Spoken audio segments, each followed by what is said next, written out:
Yo, what's going on YouTube? It's Cupid here with the Week 5 recap of the Cupid Draft League Season 3 Version 2. So this one, based on pure game count alone, should be a very, very quick recap. All of the matches were pretty fast, if I remember correctly. And this is, again, Week 5. I know that we are on playoffs Week 1 chronologically, and I just wanted to make sure everything got finished before I, just sort of did a coverage of everything. So, we're going to start off with just Week 5. This should be the quickest recap so far. And yeah, what else is there really to say? All of the players who needed to be replaced were replaced, and yeah, everything has been set up to be good to go. So, without further ado, let's get started. The first match that was played this week was Ryevji versus Lionheart, so let's just go ahead and get started with that. So Ryevji's playing Rain still, he's leading with Pelipper, and we also have a whole, Tapu Koko lead, predicting the Pelipper, because that's pretty obvious that Ryevji's going to lead the Pelipper. He doesn't really lead anything else. We go into Ferrothorn on Grass Knot. Honestly, I don't know why he didn't just opt to click, Thunderbolt there. I guess he was scared of Jolteon specifically coming in against Tapu Koko. But even then, Grass Knot's going to do not that much damage. So now we have Ferrothorn switching out against the Mawile, which is questionable.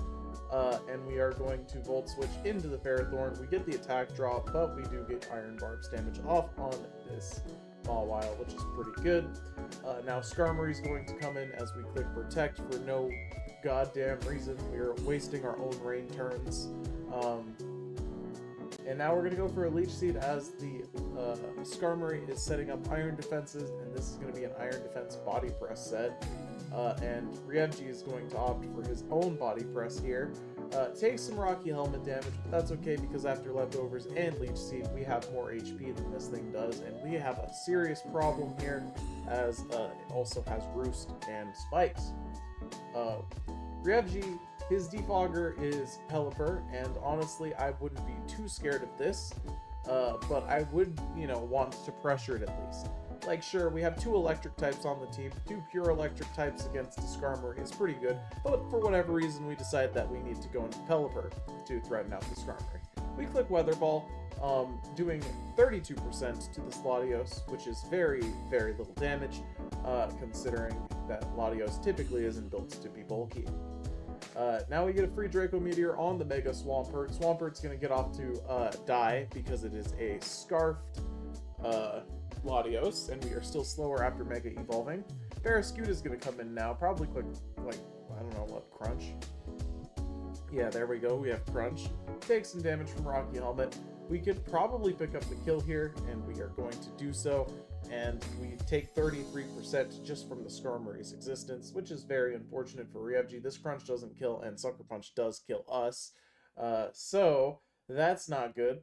Now Raikou's got to come in, and we're going to just have to eat another Sucker Punch, but Lionheart says, nah, I don't need to Sucker Punch again. Ryevji opts to Volt Switch here, bring in Jolteon, which does nothing, and we've sacked all of our Pokemon that beat this thing. But luckily for us, for some reason, Jolteon's packing Alluring Voice, which is spicy for the Latios, but not gonna really do it here.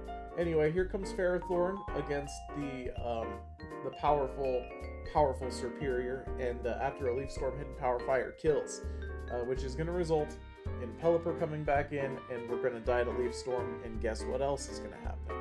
All of our other Pokemon are also going to die to Leaf Storm. And why did we keep putting up Rain this game? Like, Rain doesn't boost our electric type attacks, it only boosts our water type attacks. Did we even click a water move this whole game, other than Weather Ball? We did not. Why were we so preoccupied with the Rain there? I don't know. We could have definitely piloted this one a lot better, like, putting an electric type Pokemon in front of the Skarmory, or, just not sacrificing our whole Swampert to the Latios. Both of those things would have typically gone pretty well for you, especially when you have a whole Ferrothorn that says, what is a Latios, Maybe Ryevji in Game 2 will clean things up and, things will go differently. Let's see.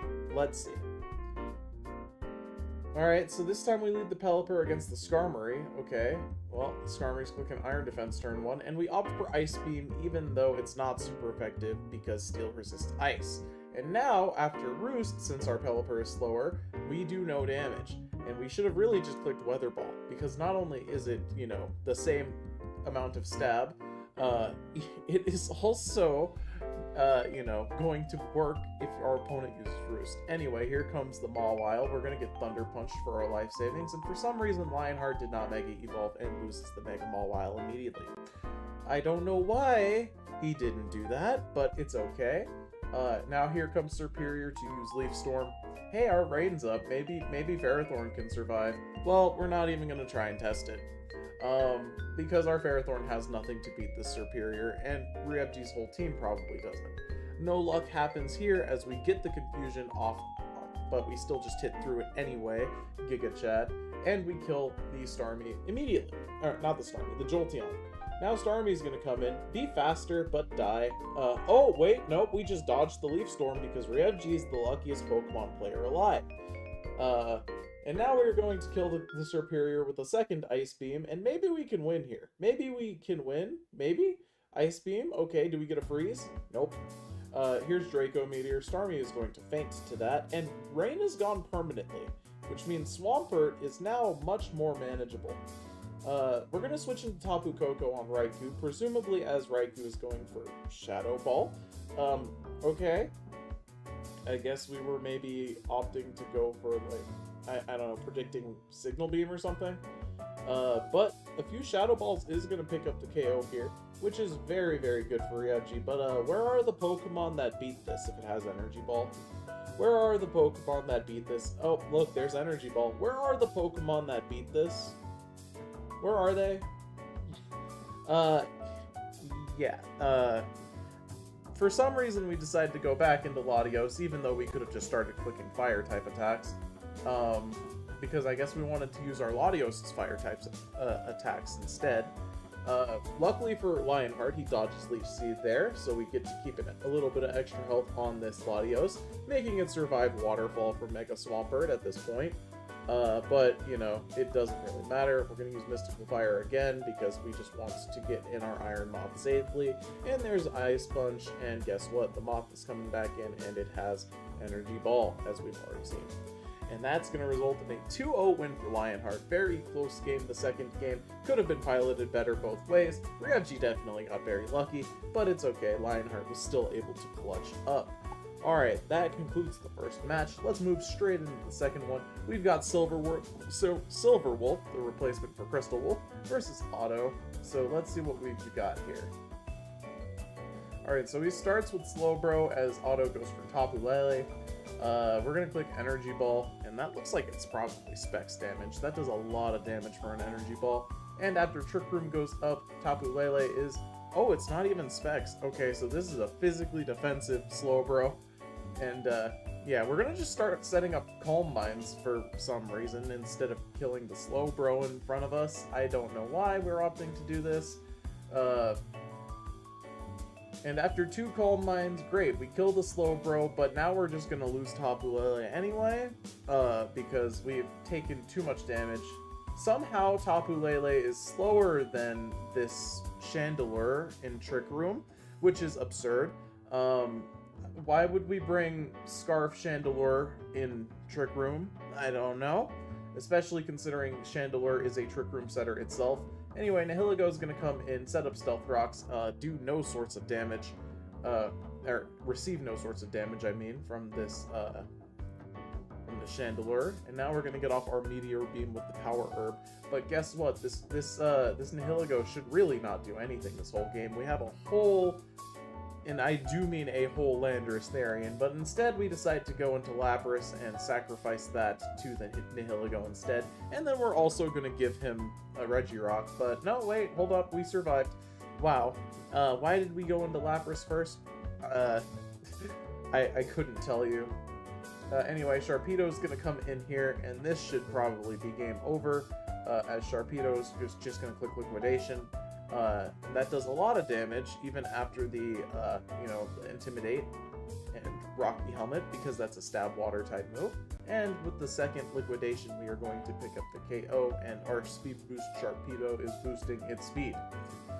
This probably has Ice Fang too. We go for Crunch, I guess because we don't realize that Ice Fang is ×4 super effective and probably a better click, or maybe that we just don't have it.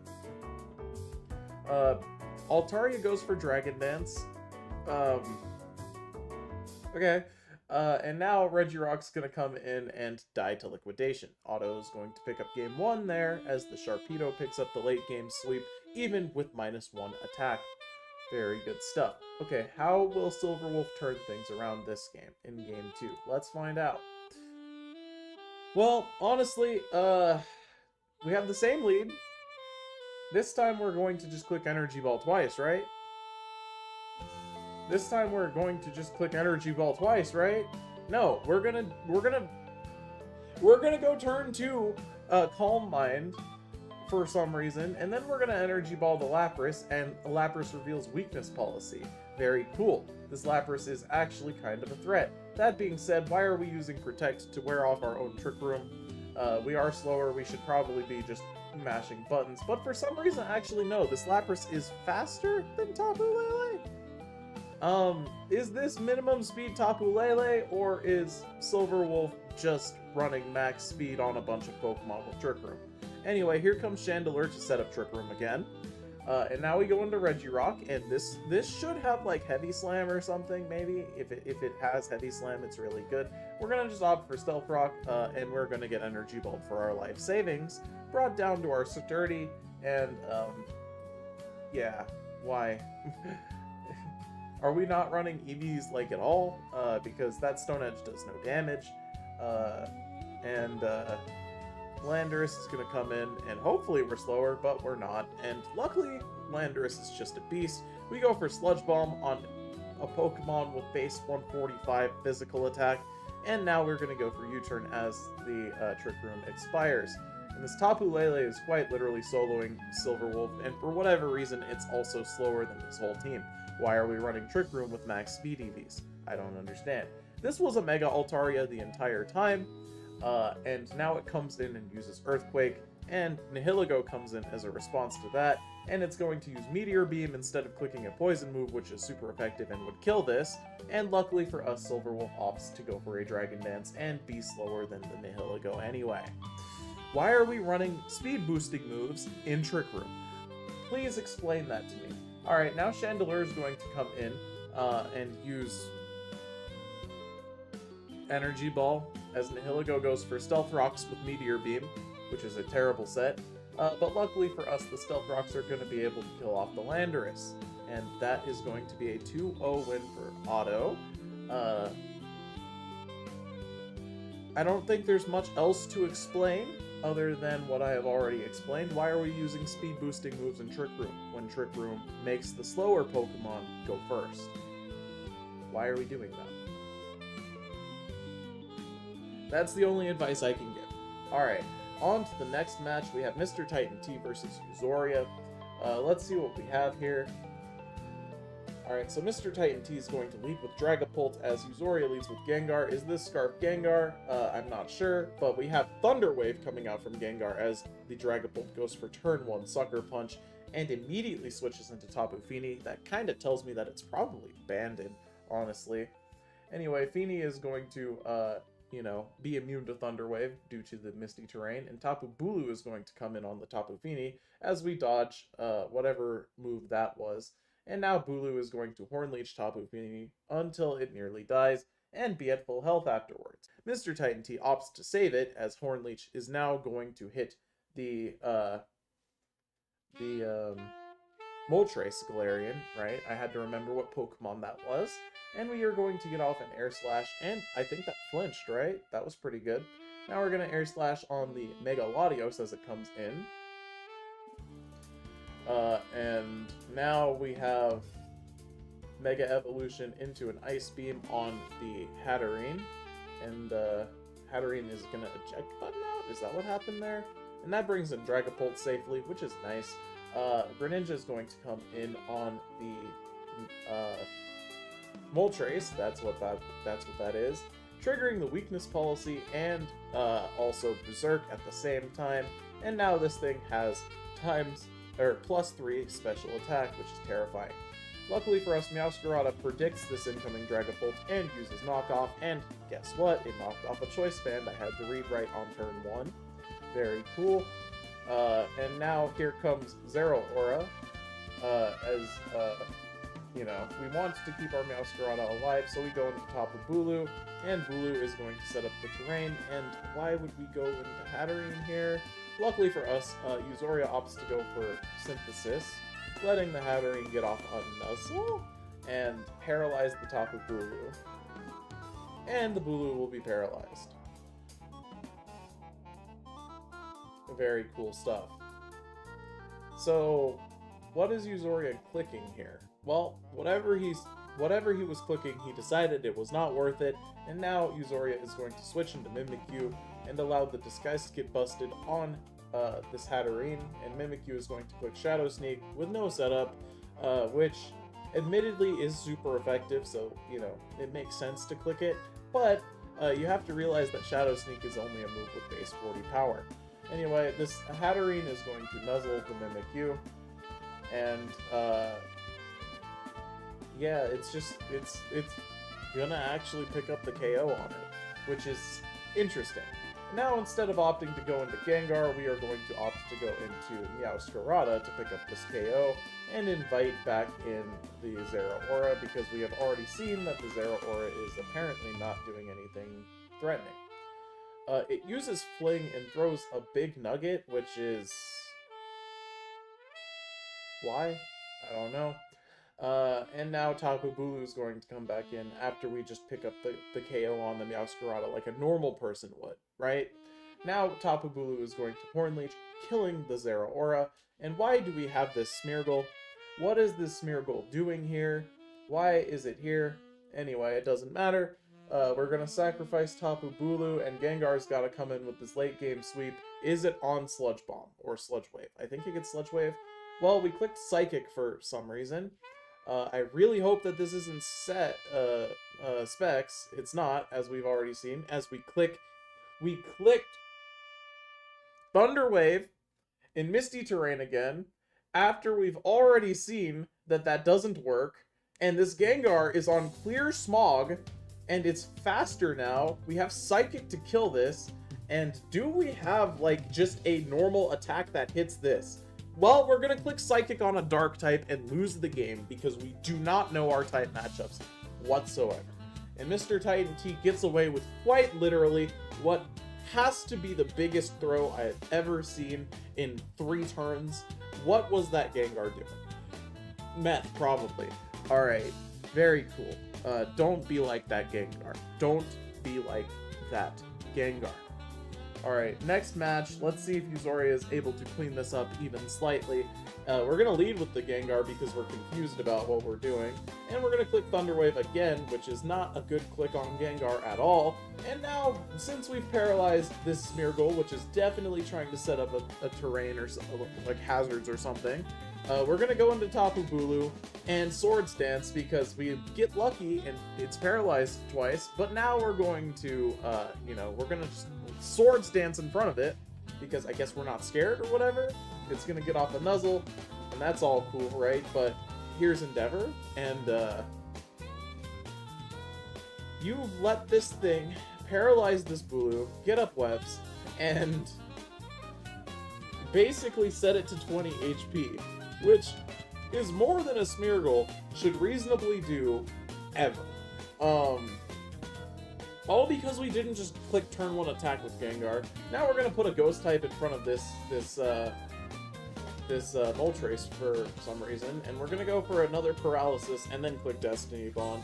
Like we could not have just clicked Destiny Bond without paralyzing it. Okay, here comes Meowscarada, and Usoria is up here. But we've lost our Pokemon that actually knows how to deal with this. Luckily for us, though, we have decided to stop clicking special attacks on the Meowscarada, and we're going to go for a knockoff, and we click Misty Explosion, which is a base 100 attack that kills the Pokemon.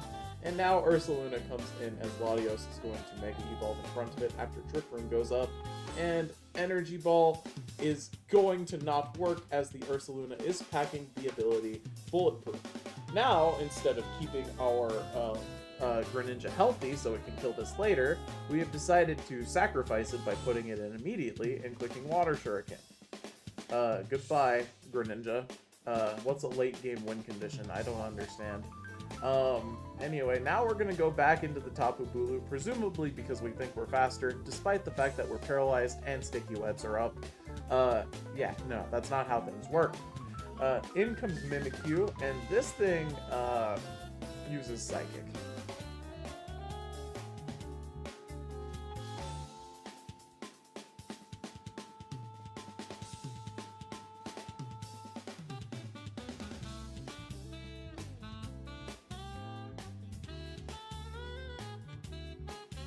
Nice Mimikyu.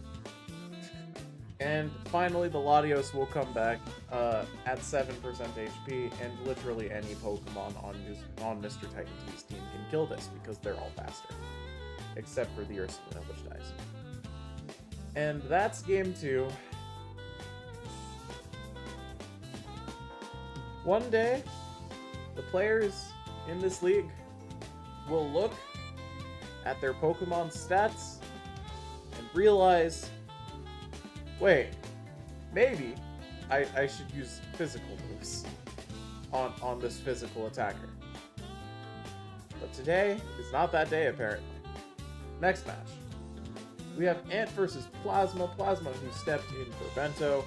Alright, so Ant Killer is going to lead with the Ribombee as Plasma is going to use Magic Coat, and Stun Spore is going to be bounced back onto the Ribombee. Here's an Air Slash, here's some Para-Flinch action, but we still get off webs through the Serene Grace, presumably.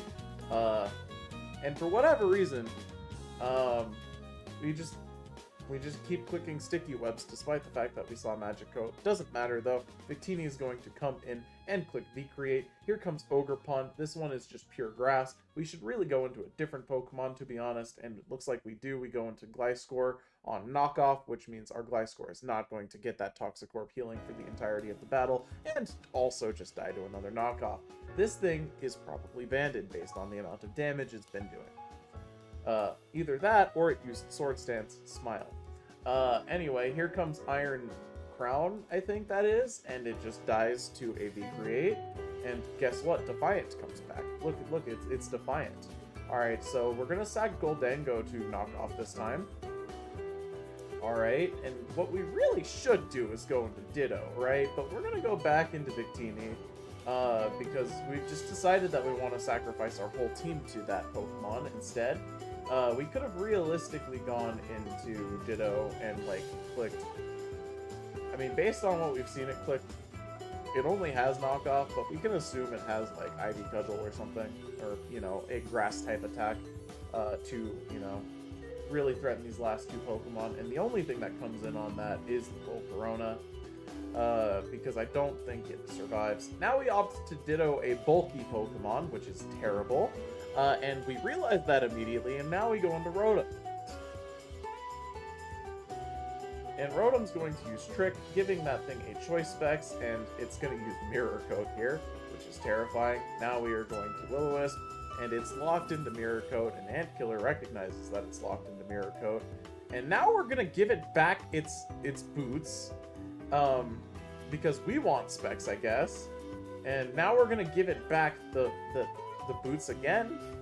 No, we're gonna give it back the specs again, and instead of, like, you know, being a normal person, we're gonna go into Victini finally, after we've decided to be normal after clicking Trick 6 times for no reason. And guess what? We don't have an answer to this. We're gonna go for Bolt Strike because click super effective move on Pokemon in front of us. What is a prediction? And we're gonna let this use Rapid Spin, and the game is over. We have lost. Melodic is going to come back in on the Rotom as we are still clicking the super effective move on the Pokemon in front of us, because what is a prediction? And now we're going to Will-O-Wisp a Pokemon that is already burned, and this is the most deserved loss I think I've ever seen. We are not adapting whatsoever, and that is just sad to see. And now we're gonna let our Victini, you know, spam V-Create on a burned Pokemon that's locked into Mirror Coat. Alright, here comes Ogerpon, and we need to sacrifice something to this. We decided to sacrifice Rotom because what the fuck is a water type when there is a Pokemon in the back named Great Tusk. Now we're gonna go into Ditto, use Zen Headbutt, not do enough damage to kill this thing, and lose the speed tie to the second knockoff. Now Victini is going to come in and die because we are slower. And that is game 1, and like I said, very deserved loss. We need to actually make proactive plays, or we are going to just lose against a player with any sort of caliber like Plasma.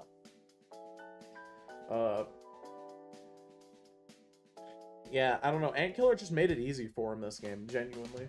And, like, we didn't really, like, take initiative with what we had, and we didn't play our resources correctly. We were coping way too fucking hard on the Victini for some reason, and we just really needed to rely on having Ditto for this. Like, why didn't we Ditto copy it at any point when it had +2 attack? Did we not realize that Imposter steals the stat changes too?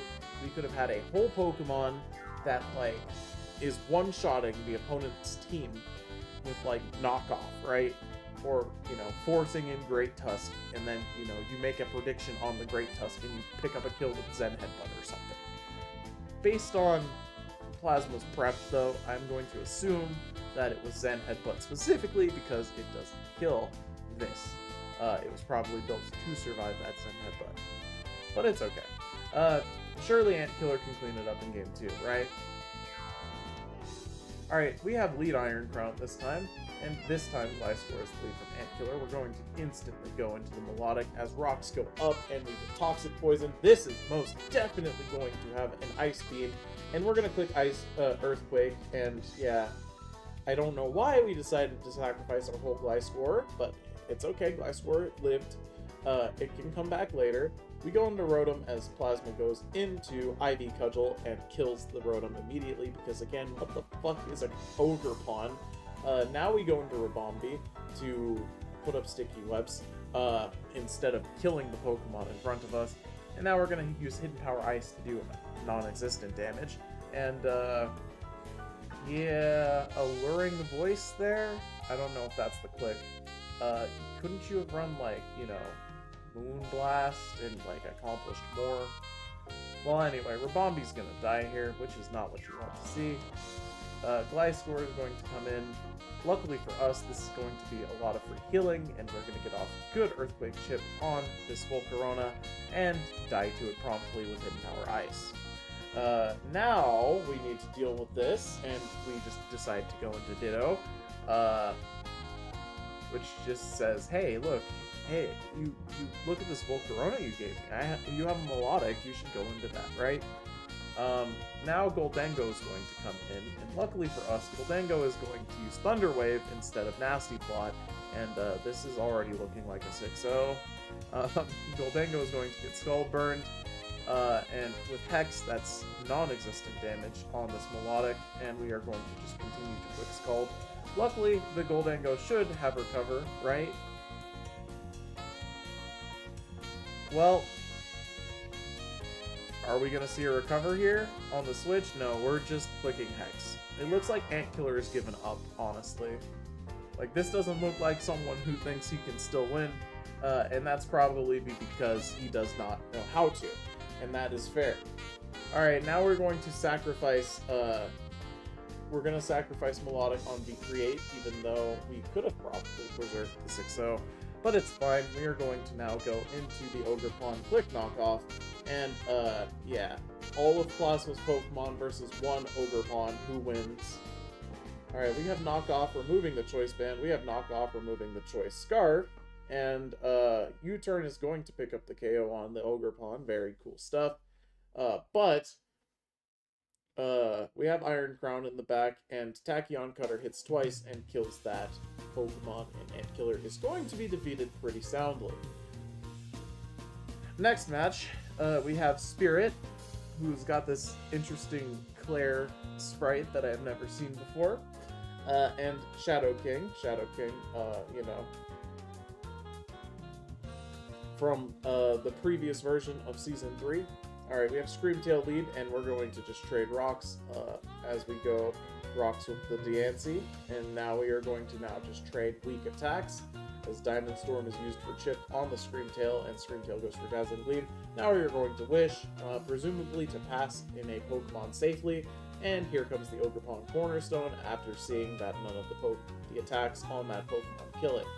Luckily, Shadow King makes a predictive switch, goes into the Articuno Galarian, and does not use a flying type attack, because I don't think it has. And after a Sword Stance, Ivy Cudgel says bonk, and goodbye, Articuno. Now here comes the Pokemon with Trace, and also probably a Choice Scarf. We're going to just try and kill the Ogerpon, I'm guessing, and we use Psyshock, as Corviknight comes in and takes no sorts of damage. Now, Decidueye Hisuian comes in, as Corviknight uses U-turn to get out of there. Rotom Heat's going to come in, and that's a Fire type. Luckily, Shadow King recognizes that and decides to switch, but Aaron, or Spirit, recognizes that as well and realizes that he can get momentum by using Volt Switch. Now we have Lopunny coming in with Close Combat, picking up the KO on the Kingdra, and we're gonna just U-turn out on this Diancie because we're not sure if we can kill with Close Combat. It probably doesn't kill, to be honest. So we're gonna just go U-turn Chip and keep the Lopunny alive, because, you know, letting Lopunny die would kind of be a throw. Screamtail's gonna get off a Wish and then a Protect, which is going to let it heal to massive amounts of HP after leftovers. It's at 77%. And then it could honestly go for Wish again and start trying to pass it, as this Diancie is just clicking Diamond Storm. It gets the defense boost here, but it's not running Body Press, so, like, why do we care about the defense boost?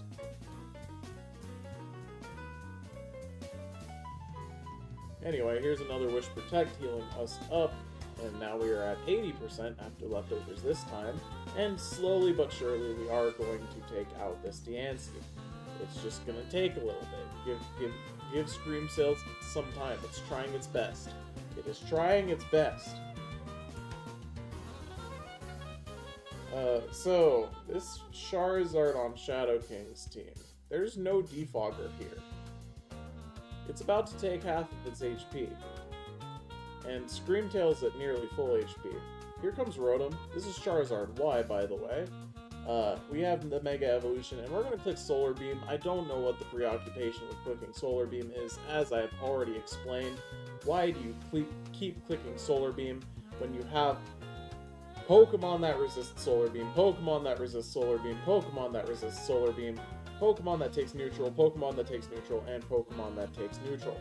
You have the Sun up, you have Stab Fire. Why would you not do that? Like, if you're going to click a move that these Pokemon resist, why not click one that less Pokemon resist? Because now you're hitting, you know, the Corviknight for super effective damage. You have the Sun boosting, and you have Stab. Like, why are you not clicking Fire-type attacks? That doesn't make any sort of sense. Anyway, the Screamtail is going to have Photosynthesis for special defense, which is interesting to note. And yeah, we're just gonna continue Dazzling Gleaming off this entire team, and honestly, the Screamtail has won the game. Decidueye Hisuian comes in, and we are going to go into the Corviknight, even though we could have probably just stayed in and used, like, Dazzling Gleam. And we're going to opt for Brave Bird, which does pick up the KO. We take a lot of damage on our Corviknight, but that's fine. This Charizard is going to come in, live at 1 HP, but we're going to go into Roaring Moon, get our attack boosted from Photosynthesis, and now we recognize, hey, I have a fire move, and we click it, and it's just too little too late, as, you know, Roaring Moon's going to pick up the knockoff KO and the 6-0 for Spirit. Let's see if Shadow King is going to be able to make any changes whatsoever to, you know, maybe get a KO this game. Yeah, I feel like that's a good goal. Alright, so we have instantly going into Corviknight after the switch. As we use triple arrows, we hit one time. Now Charizard is going to come in. Charizard is coming in, and it is probably going to Mega Evolve and die to Scarf Ogerpon Cornerstone. Oh no, luckily for us, the Ogerpon decides to set up a Swords Dance and get brought down to its sturdy. Very cool stuff. Now we need to get out of there because our Charizard's about to die. We go into Space Rock, which is Ivy Cudgel, and this Pokemon has the ability Clear Body, which means that it does not survive things naturally, but it is Focus Sash, which is worth noting. And now we need a Pokemon that's faster than this. Luckily, we recognize that we have a Scarf Gardevoir. Very cool stuff.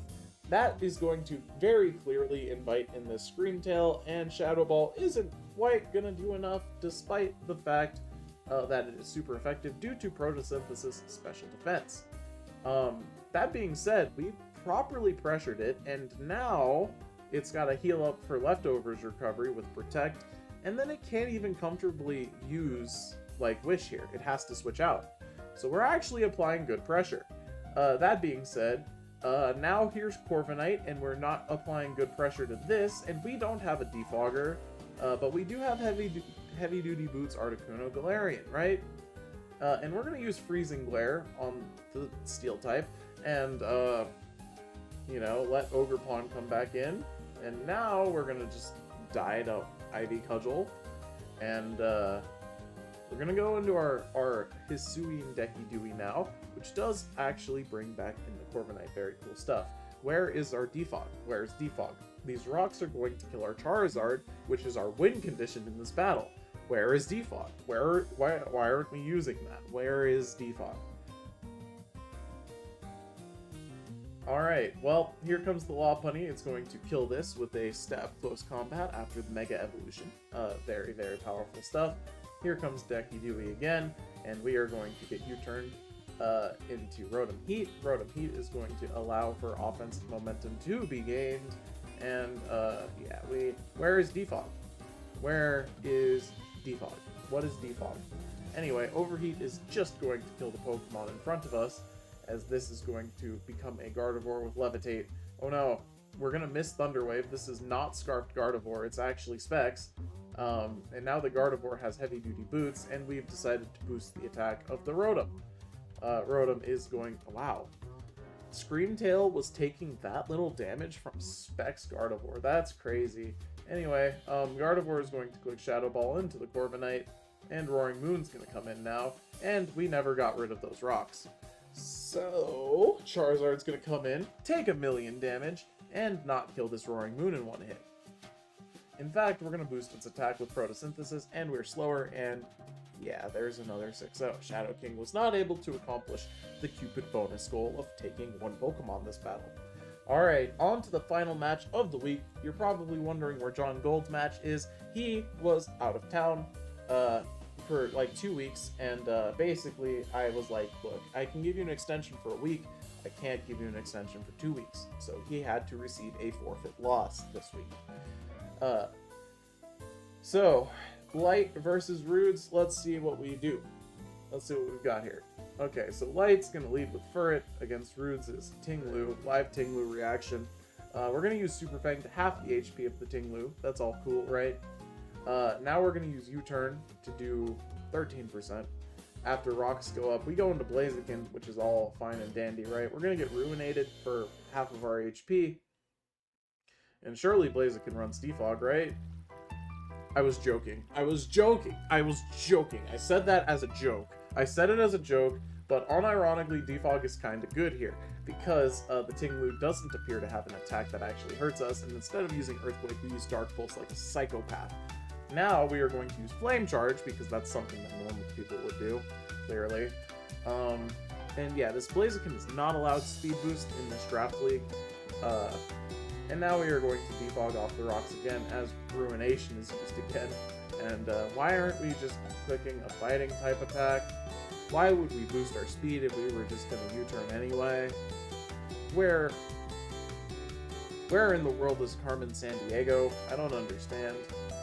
Anyway, we go into Thundurus, which is an electric type, but it's also flying type, which is pretty nice. But we also know that Tinglu's a ground type, and we decide to click Thunder Wave twice against a ground type. And now we are going to start realizing, oh shit, I don't know what I'm doing, and we're gonna start clicking every fucking button possible. We're gonna go into Sceptile, let his HP get halved by Ruination, and we're gonna try and use Brick Break and not boost our stats at all, because we don't know what the fuck a Tinglu is. Now Toxapex comes in, finally. You know, Roots could have probably just won this game 6-0 with just that Tinglu, because Light Rebo doesn't know what he's doing, or how to deal with it. Here comes Furret, very cool stuff. Baneful Bunker is going to be used on the switch, and we decide instead of clicking Baneful Bunker again, we are going to just let it get off Super Fang, so we can Toxic Poison it. I mean, that's actually a fair switch, a fair play, because we can always just switch. Furret's going to click an Ice-type move on a Water-type Pokemon,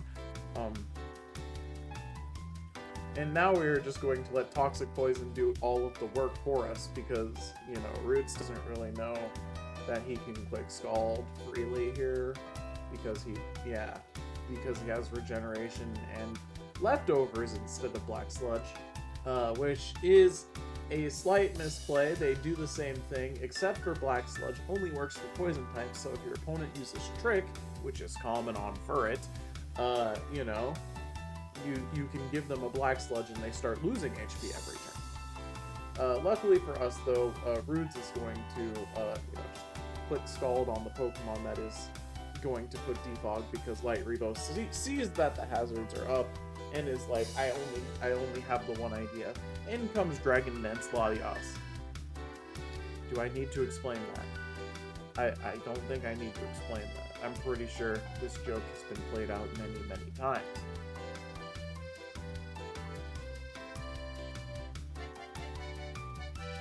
A Psychic type that should 100% scare this Toxapex out of the battle.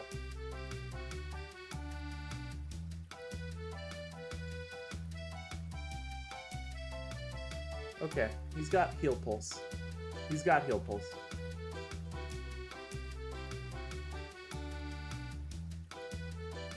Light Rebo is rapidly heading to an 0-16 season, and yeah, I don't think there's any saving. Yeah, I don't even want to commentate this anymore. Don't. Anyway, Sceptile's coming in. It's going to get off a Dragon Dance, but at this point its HP is so low that it's not going to matter, because here comes Dragonite with Extreme Speed. Very cool. Thundurus is here to save the day. Dark Pulse does nothing. You could have put, you know, Thunderbolt, or even in this case, like Thunder Wave would have probably been better, but it's fine. Anyway, Extreme Speed after a Dragon Dance. Here's Earthquake. Swampword's not going to take much, and we're going to use Darkest Fairy, because we just like to make attacks, I guess. Roots is going to Dragon Dance again, instead of just clicking attacks, letting the Swampword get off an Ancient Power, and, you know, there's the Earthquake. And that is going to conclude... No, I'm just kidding, we have another match. Anyway, Roots gets the 6-0 in game 1. We have another game. So,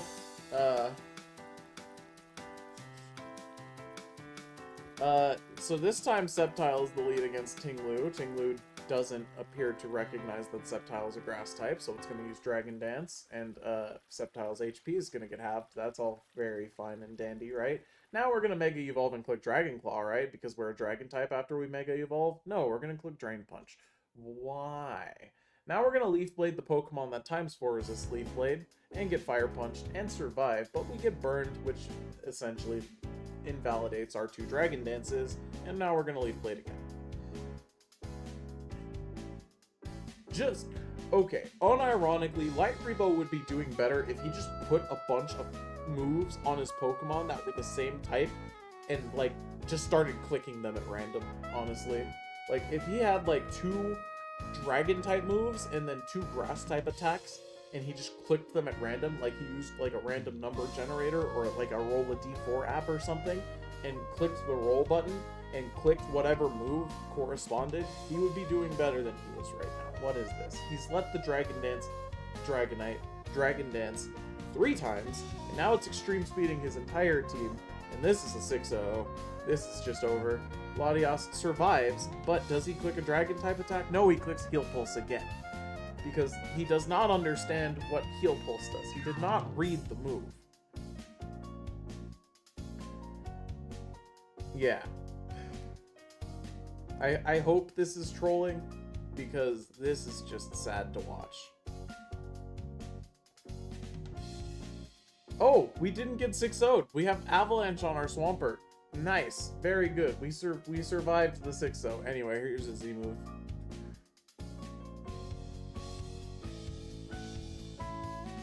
Wow. I don't think there's much else to say. That's week 5. I'll see you all in the next one. Peace.